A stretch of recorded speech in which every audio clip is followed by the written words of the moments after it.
Birazdan sizler için sevgili seyircilerim güzel bir pastane poğaçası hazırlamak istiyorum. Pastane poğaçasında şöyle yumuşaklığı peyniriyle birlikte kabarmış, hafiften şöyle açılmış bir poğaça olacak. Bütün püf noktalarıyla birlikte hazırlayacağım. Şimdi 500 gram un, yani 4,5 su bardağı 500 gram un yapıyor. 125 gram tereyağı, 1 çay bardağı süt, yarım çay bardağı çiçek yağı, 2 tane yumurta, 1 çorba kaşığı toz şeker var içerisinde.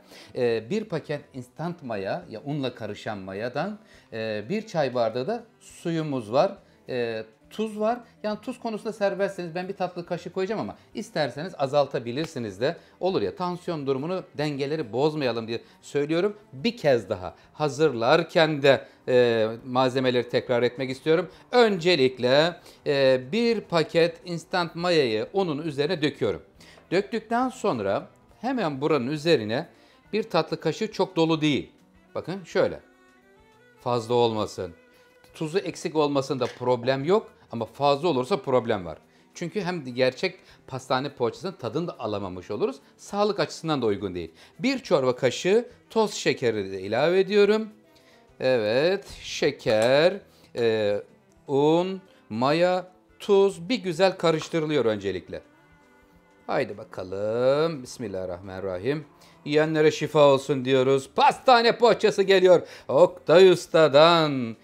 Bu neden karıştırdım? Önce kurular karışacak. Sonra buradaki karıştırma kabının ortasına bir havuz açacağım. Havuzun içerisine neler gelecek? Şimdi onları göreceğiz. Evet, havuzun içinde 125 gram tereyağı. Oda sıcaklığında.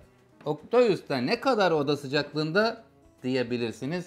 Şöyle parmağımı getiriyorum, bastırıyorum, bakın. Gördünüz mü? Bak, bastırdığım zaman parmak inebiliyor. Bu da ne demek oluyor? Oda sıcaklığında yumuşamış bir tereyağı alıyoruz. Hemen onun ortasındaki havuzun içine. Şimdi havuzun içerisine yarım çay bardağı çiçek yağımı da ekliyorum. Ekledim. Evet. 1 çay bardağı süt. Kalsiyum açısından da oldukça zengin bir poğaça. Haydi bakalım. Evet. Ve şimdi burada 2 tane yumurtamız var. 2 yumurtanın bir tanesi bütün olarak hamurun içerisinde. Kırıyorum. Geliyor. Ve geldi. Ve şimdi diğerinin de akı burada hamurun içerisinde. Sarısı da üzerine sürülmek üzere ayrılıyor. Gel canım buraya. Burada. Evet, sarısı burada. Üzerine süreceğiz. Üzerinde de güzel çörek otu olacak. Şimdi havuzun içine burada 1 çay bardağı biraz sıcak suyum var. Çünkü süt ılıktı. Su da sıcak ama kaynar değil. Elim dayanabiliyor. Çünkü kaynar olsa dayanamaz elim. Önce yarısını döküyorum. Burada birlikte netleştireceğiz ki tam neticeyi görelim. Önce yarısını döktüm. Evet efendim, şimdi ortadan başlayacağız. Burası peynirli harcı, beyaz peynir, maydanoz karışımı. Haydi bakalım, bismillah. Önce havuzun ortasından başlıyorum. Tereyağı, yumurta, su, süt, çiçek yağı,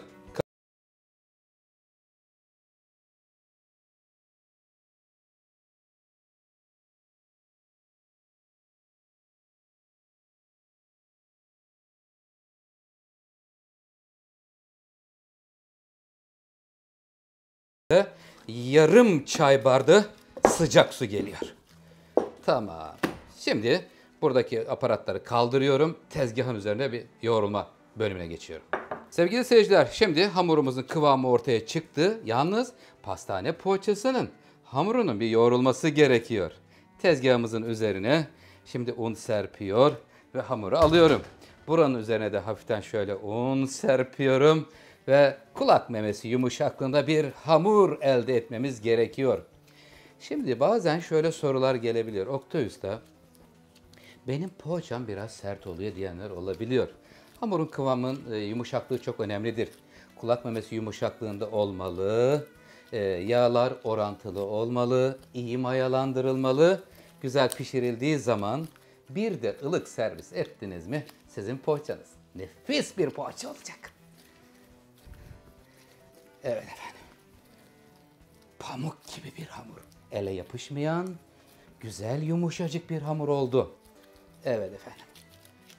Şimdi poğaçamızın hamuru bir karıştırma kabının içerisine alınabilir. Üzerine güzel bir streç film kapatıp bir 10 dakika dinlendirirseniz güzel olur. Ama vaktiniz yok. Acil durum. O zaman içine koyduğumuz sütü, suyu biraz sıcağa yakın koyarsak buradan zamandan tasarruf etmiş oluruz. Şimdi hiç bekletmeyeceğim. Diyelim ki acil olanlar için bölümünden gidiyorum. Ve hamur şöyle geliyor. İstediğiniz büyüklüklerde kesebilirsiniz. Burası ne kadar? Şöyle yuvarlayayım hatta. Cevizden biraz büyük. Şöyle alayım. Keserken yöntem şöyle. Çeviriyorsunuz. Bakın parmak uçları sıkıyor. Tak koparıyoruz. Göremedim Oktay Usta diyenler içine devam ediyorum. Bakın hamur çevir. Böyle çevir. Şuradan yakala. Pırt kesiyoruz. Gördünüz mü? Evet. Sonra bu kestikten sonra da şöyle parmak uçlarıyla bir yuvarlarsanız üzeri de kaymak gibi çıkar. Çok güzel olur.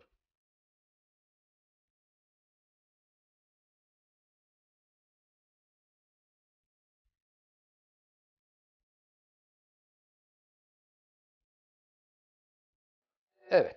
Şimdi sayımızı verelim sizlere. 5, 10, 15, 19 tane çıkmış. Yani biraz daha küçük kesmiş olsaydım buradan 20 tane çıkacaktı. Bu 20 tanenin üzerine bir streç film kapatıp hemen bir 5 dakika. Her şey sıcak ve ılık ya. 5 dakika dinlendiriyoruz. Ondan sonra 5 dakikanın sonrasında devam ediyoruz. Ben de bir tezgahımı temizliyorum hemen.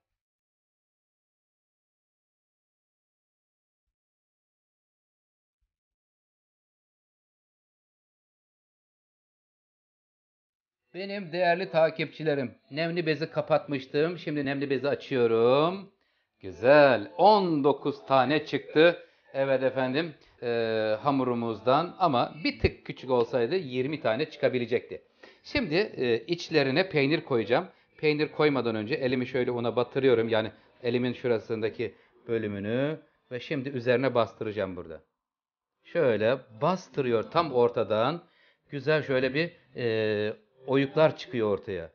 Bu bölüme, ortadaki oyulan bölüme peynirli harç gelecek.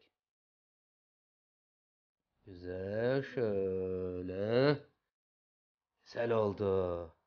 İşte istiyoruz ki efendim takipçilerimin evinde, mutfağında en güzel tarifler olsun. Şimdi şöyle bastırdık ortalarını. İçine beyaz peynir, maydanoz karışımından koyuyorum.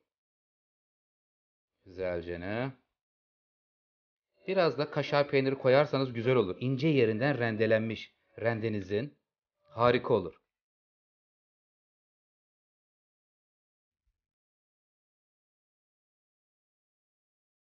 Ve şimdi sıra geldi kapatma bölümüne.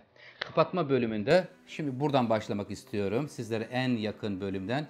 Şurasına şöyle hafiften peyniri yayıyoruz. Yaydıktan sonra parmağımı getiriyorum bakın. Gel gel gel gel gel üstüne ekle. Bak şöyle baktığın zaman bir üst üste yapıştı.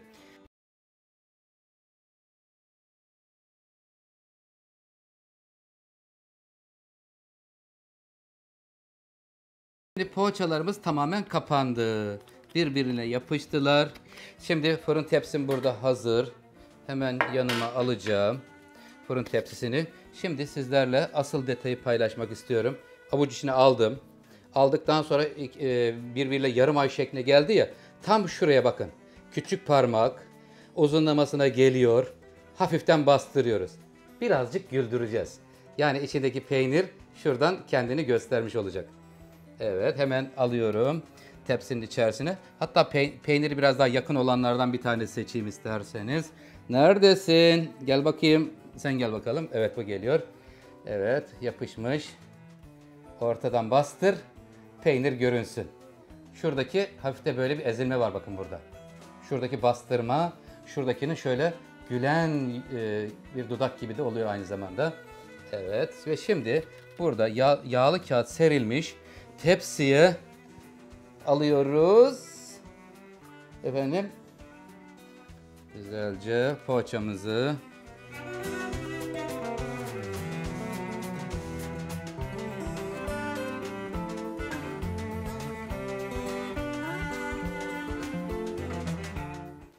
tepsimiz 5-5-15 tane aldı.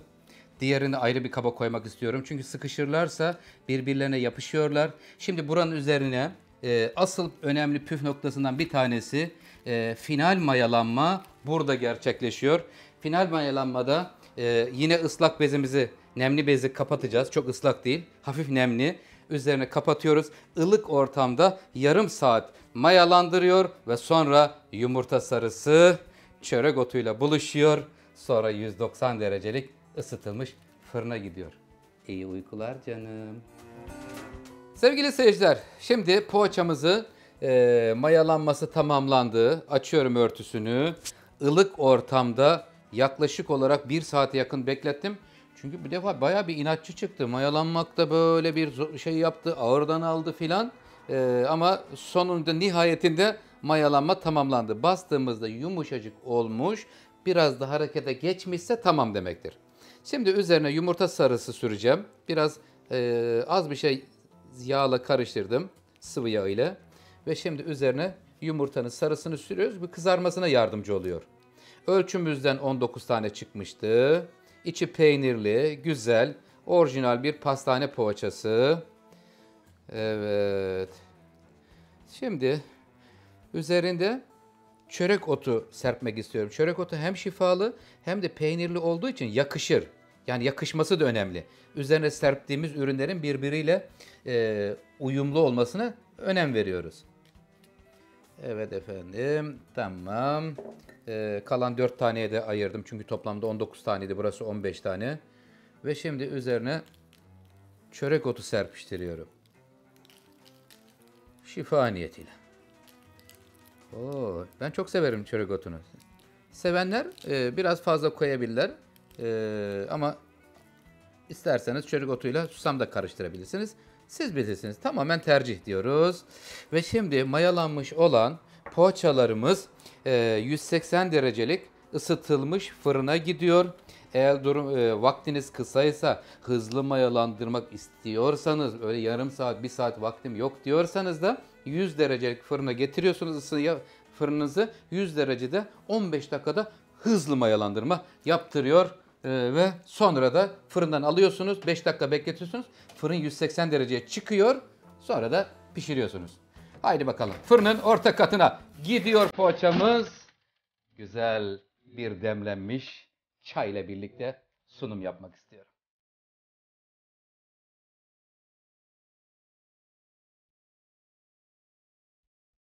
Fırınımızdan güzel kokular geliyor. Oo, güzel güzel pişmişler. Aman ya Rabbi. Poğaçamız fırından çıktı değerli dostlar. Güzel kızarmış, altın sarısı olmuş pastane poğaçamız. Evet, şimdi pastane poğaçamızı hemen fırından alıp kontrollerimizi yapalım. Altı filan pişmiş mi? Bakayım bakayım. Oo, güzel pişmiş. Nar gibi kızarmış. Şimdi efendim hemen poğaçamızı hiç bekletmeden şöyle servis edeceğimiz alana almak istiyorum. Şuradan başlayacağım.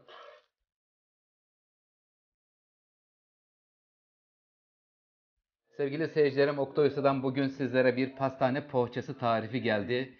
Videolarımı beğenmeyi, abone olmayı unutmayın lütfen. Hoşça kalın, Allah'a emanet olun.